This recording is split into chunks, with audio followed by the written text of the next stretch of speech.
Hi everyone, कशा आहात आपण सर्व? आय होप आपण चांगले असणार.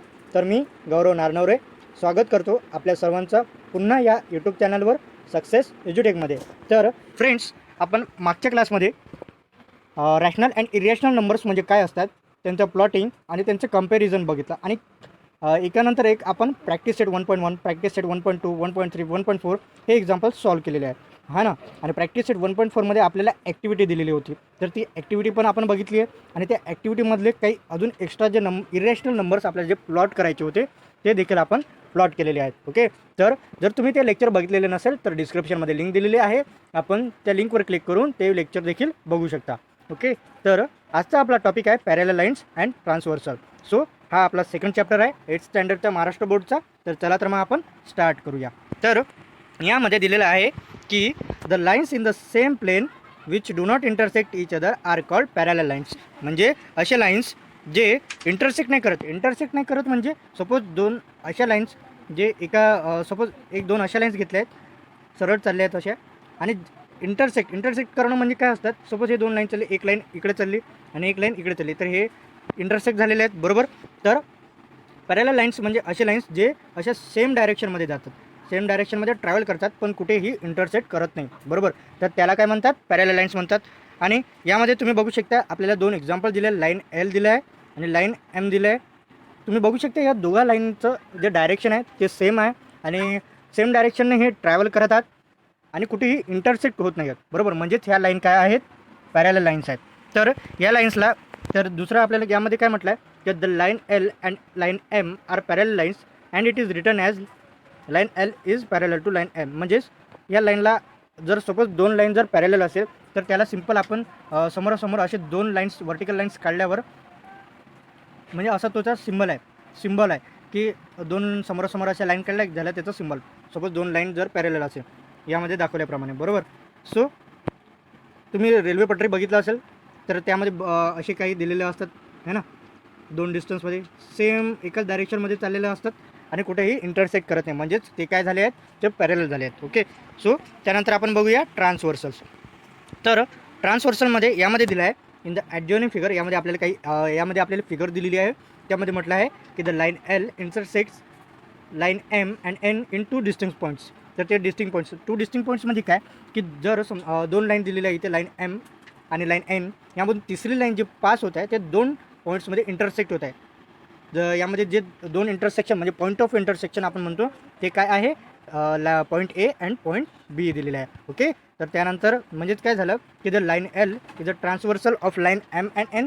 म्हणजेच की जे लाईन एल झाली ते लाईन एम आणि लाईन एनचे काय झाली आहे, ट्रान्सव्हर्सल झाली आहे, बरोबर नाही काय विद्यार्थी मित्रांनो. तर यानंतर आपल्याला डेफिनेशन दिलेली आहे.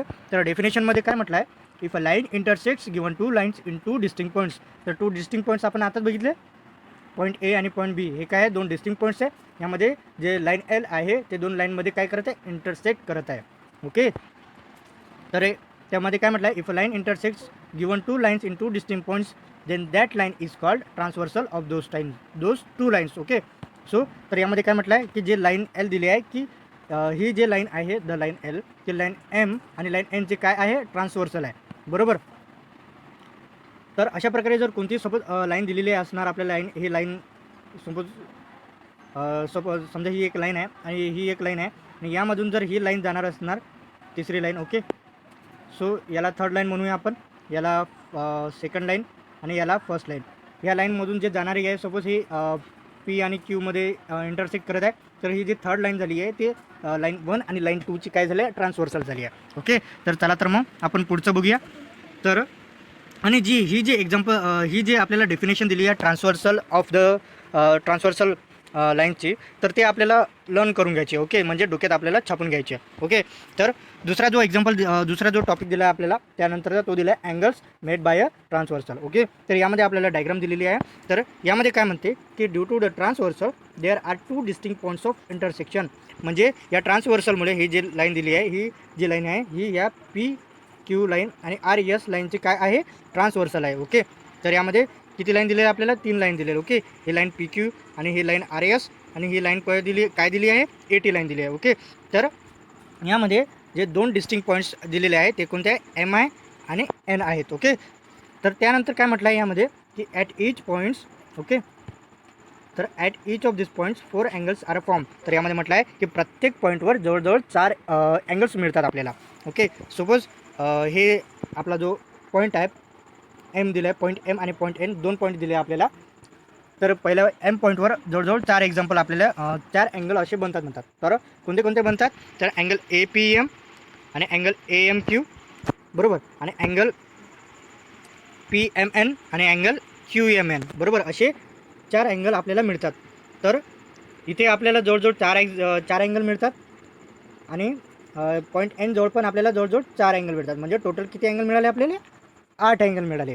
तर यामध्ये तेच म्हटलं आहे की hence there are 8 angles in all. आणि यामध्ये म्हटलं आहे each of this angles has one arm on the transversal and the other is one of the given line. म्हणजेच काय म्हटलं आहे की ही जे लाईन्स आहे, म्हणजे प्रत्येक अँगल आहे त्यामधला ही जे लाईन झाली आहे. ओके, सो प्रत्येक जो अँगल दिला आहे प्रत्येक पॉईंट जवळचा, त्यामधला जो एक आर्म म्हटला आहे तो काय दिलेला आहे, तो ट्रान्सवर्सलवरचा राहणार आहे आणि जो दुसरा राहणार आहे तो आर्म त्या लाईनवरचा राहणार आहे. सपोज हे बघा, ही ट्रान्सवर्सल झाली एटी हे ट्रान्सवर्सल झाली, बरोबर, एटी हे ट्रान्सवर्सल आहे. तर यामध्ये जो फर्स्ट आर्म दिला आहे ट्रान्सवर्सलचा तो काय दिला आहे, ए एम दिला आहे अँगलमधला, बरोबर, आणि जो सेकंड आर्म आहे तो लाईनमधला आहे, हा वाला पी आणि एम. तर हा काय फॉर्म करतो, एक अँगल फॉर्म करतो. ओके, तर अशा प्रकारे हे 4 अँगल फॉर्म करतात एका पॉईंटवर. सो तर यामध्ये काय म्हटलं पुढे की this angles are group in different pairs of angles. Okay, तर हे डिफरंट पेअर्समध्ये आपल्याला दिसतात. ओके, तर चला तर मग बघूया. सो यामध्ये दिलं आहे आपल्याला नंतर corresponding angles and interior angles. Okay, तर यामध्ये तुम्ही बघू शकता करस्पॉन्डिंग अँगल्स. तर करस्पॉन्डिंग अँगल्स म्हणजे काय, if the arms on the transversal of a pair of angles are in the same direction and the other arms are on the same side of the transversal then it is called a pair of corresponding angles. Okay, so guys आपण हे बघणार आहोत. चला तर मग आपण डायग्रामकडे वळूया. तर या डायग्राममध्ये म्हटलेलं आहे की आपण करस्पॉन्डिंग अँगल कशाला म्हणतो ते बघूया. तर करस्पॉन्डिंग अँगल्स काय म्हणतात यामध्ये की जे ट्रान्सवर्सल आहे ते म्हणजे ट्रान्सवर्सलच्याच एकाच डायरेक्शनला एकाच साईडमध्ये जे अँगल्स असतात त्याला काय म्हणतात, करस्पॉन्डिंग अँगल्स म्हणतात. तर बघूया आपण. तर जे अँगल ए एम पी झालं आणि त्याच डायरेक्शनमध्ये त्याच साईडला जे अँगल एम एन आर झालं, हे जे 2 अँगल्स झालेले आहेत ते काय आहेत, ते करस्पॉन्डिंग अँगल्स आहेत, बरोबर. आणि दुसरा जर एक्झाम्पल द्यायचं झालं तर दुसरा जो एक्झाम्पल आहे तो आहे अँगल ए एम क्यू आणि अँगल एम एन एस. हे जे अँगल झाले, हे जे अँगल्स ते काय झालेले आहेत, ते अँगल आहेत करस्पॉन्डिंग अँगल्स. ओके, तर आणखी 2 एक्झाम्पल आपण घेऊ शकतो. ते म्हणजे अँगल पी एम एन आणि अँगल आर एन टी, बरोबर. हे जे 2 अँगल्स आहेत ते काय आहे, करस्पॉन्डिंग अँगल्स आहेत. आणि इकडे पण अँगल क्यू एम एन आणि अँगल एस एन टी, हे देखील अँगल काय आहेत, करस्पॉन्डिंग अँगल्स आहेत, बरोबर. तर यानंतर आपण बघूया इंटेरियर अँगल्स. तर इंटेरियर अँगल्समध्ये म्हटलेलं आहे आपल्याला अ pair of angles which are on the same side of the transversal and inside the given lines is called a pair of interior angles. म्हणजे असे अँगल्स जे ट्रान्सवर्सलच्या सेम साईडला असतात आणि जे 2 लाईन्स आहेत त्यांच्या आतमध्ये असतात त्याला काय म्हणतात, पेअर ऑफ इंटेरियर अँगल्स म्हणतात. तो याला आपण डायग्रामद्वारा समजून घेण्याचा प्रयत्न करूया. तर यामध्ये म्हटलेलं आहे इंटेरियर अँगल्स कोणते आहेत. तर इंटेरियर अँगल्स कोणते आहे, अँगल पी एम एन आणि अँगल एम एन आर, हे काय आहेत, इंटेरियर अँगल्स आहेत. ओके, सो मी ते लिहून दाखवतो की अँगल जे पी एम आणि एन आहेत आणि अँगल काय दिलं आहे एम एन आणि आर, हे जे अँगल्स आहेत ते काय आहेत, इंटेरियर अँगल्स आहेत. बघा, तुम्ही बघू शकता हे आतमध्ये आहेत, तर म्हणून याला इंटेरियर अँगल म्हणतात, बरोबर. आणि अजून एक्झाम्पल जर द्यायचं झालं तर आहे अँगल क्यू एम एन आणि अँगल एम एन एस, हा जो अँगल आणि हा अँगल. ओके, तर हे अँगल काय आहेत, इंटेरियर अँगल्स आहेत. ओके, तर अशा प्रकारे हे दिलेलं आहे आपल्याला. तर बस यामध्ये तुम्हाला प्रश्न विचारू शकतात की आयडेंटिफाय करायला लावणार तुम्हाला की करस्पॉन्डिंग अँगल्स कोणते यामधले आणि इंटेरियर अँगल्स कोणते यामधले. सो आय होप की तुम्हाला हा जो कन्सेप्ट आहे तो क्लिअर झालेला असेल. तर आपण पुढच्या जो टॉपिक आहे त्याच्याकडे वळूया. सो यामध्ये बघू शकता तुम्ही की आपण हे आधीच डिस्कस केलेले आहे, हे आधीच आपण डिस्कस केलेले आहे. Okay, pair of interior angles, corresponding angles हे आपण आधीच डिस्कस केलेले आहे आणि आय होप की तुम्हाला हे समजले असणार. ओके, तर अल्टरनेट अँगल्स. ओके, तर अल्टरनेट अँगल्स म्हणजे काय, pair of angles which are on the opposite sides of transversal and their arms on the transversal show opposite direction is called pair of alternate angles. Okay, म्हणजे असे pair of angles जे ट्रान्सव्हर्सलच्या opposite साईडनं असतात आणि त्यांचे जे arms आहेत ते अपोजिट डायरेक्शननं शो करतात, त्याला काय म्हणतात, पेअर ऑफ अल्टरनेट अँगल्स म्हणतात. ओके, पुन्हा आपण त्या डायग्रामवर जाऊया आणि समजून घेण्याचा प्रयत्न करूया. ओके, आणि त्याआधी आपण यामध्ये बघू शकता की आपल्याला याचे देखील 2 पार्ट आपल्याला बघायला मिळतात, एक इंटरियर अल्टरनेट अँगल्स आणि एक्सटेरियर अल्टरनेट अँगल्स. ओके, तर इंटरियर अल्टरनेट अँगल्स म्हणजे असे अँगल्स, ओके, जे आतल्या साईडमध्ये लाईनच्या जे आतल्या साईडमध्ये जे अँगल्स बनतात त्याला इंटरियर अल्टरनेट अँगल्स म्हणतो, आणि जे अँगल्स लाईन्सच्या बाहेरमध्ये बनतात त्याला एक्सटेरियर अल्टरनेट अँगल्स म्हणतो. बरोबर, तर चला तर मग आपण डायग्रामद्वारे समजून घेऊया. ओके, सो ही डायग्राम आहे, तर याद्वारे आपण समजून घेऊया. तर यामध्ये कोणते अल्टरनेट अँगल्स आणि कोणते इंटरियर अल्टरनेट अँगल्स आणि कोणते एक्सटेरियर अल्टरनेट अँगल्स आहेत ते बघणार आहोत आपण. ओके, सो अल्टरनेट अँगल्स ओळखण्यासाठी तुम्ही असं देखील लक्षात ठेवू शकता की झेड. ओके, सर झेडद्वारे तुम्ही लक्षात ठेवू शकता यामधले हे जे पॉईंट्स असणार आहेत कॉर्नरमधले ते काय असणार आहेत, इंटरियर अल्टरनेट अँगल्स असणार आहेत. या झेडला तुम्ही असं पण लिहू शकता. ओके, हे पॉईंट्स जे असणार आहेत ते अल्टरनेट अँगल्स असणार आहे इंटेरियरमधले. ओके, सो आणि यामध्ये तुम्ही बघू शकता या डायग्राममध्ये झेड काढण्याचा प्रयत्न करावास तर अँगल PMN आणि अँगल MNS हे बघा, हे झेड फॉर्म करू याला. तर यामधले हे जे अँगल PMN झालं आणि अँगल MNS झालं हे काय झाले, अल्टरनेट अँगल्स झाले इंटरियर साईडमध्ये. ओके, इंटरियर साईडमध्ये हे काय झाले, अल्टरनेट अँगल्स झाले.